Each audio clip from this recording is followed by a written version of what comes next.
The land of Arbroath is a region of small forests and open plains. Rising throughout the nation are a series of red granite hills, some nearly the size of mountains. Across their surface, red crystals sparkle and pulse with energy, known to the locals as the blood of ancients. Believed to be the remains of elven souls, obliterated from the chasm's great rip, their essence is scattered over the rocks. The granite seems magical in nature, sometimes even bleeding out, creating streams or waterfalls of blood that pour out over the land and stain the plains red. Called the Red Flood, the locals believe it's the elven ancestors trying to escape their rocky prisons, their essence squeezing out of the stone. Some claim the elven spirits can be seen within the blood flows, and legends persist of people being dragged into the rivers, where their souls become trapped in the cliffs, like the elves of old.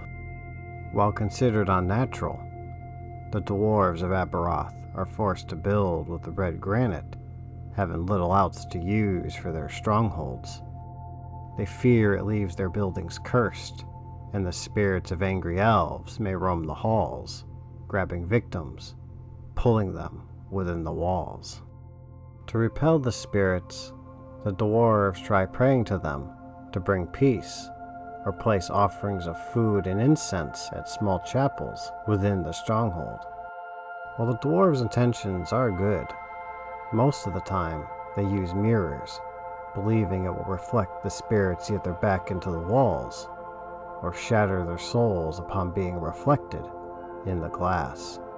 Dwarves will even wear mirror belts or keep a mirror-polished buckler on their arm at all times to try and protect themselves while inside their keeps, and all dwarves have a mirror facing their bed for sleeping and another facing the doorway into their homes. The dwarves are mostly Brahm natives who left the isolation of their strongholds over the generations to start a new life, mingling with the Oban Orc clans. They adopted their tartan clothing style, taking on many of the Orc strongman games such as log throwing, boulder tossing, and wrestling, and left behind their gods, preferring to believe in themselves. Higher-ranking Arbroath dwarves will wear sashes of silver and gold plates instead of tartan cloth to reveal their status. Each plate will often have an engraving of their deeds, their family crest, and loved ones, with the more prominent and powerful a dwarf, the more gold and gems used in the designs. A special group of dwarves, known as spirit hunters, have banded together using polished mirror shields as a powerful turn-on-dead item. While they are not priests, they are zealots of life, and hunt down the elven spirits of the keep, and seek out the Red Flood to banish and destroy any elven undead that break free.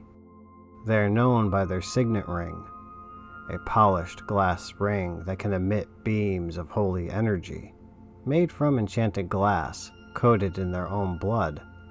The glass burns bright with their life force, which can be reflected into the dark shroud of death, banishing the creature, much like a shadow fading in the sunlight.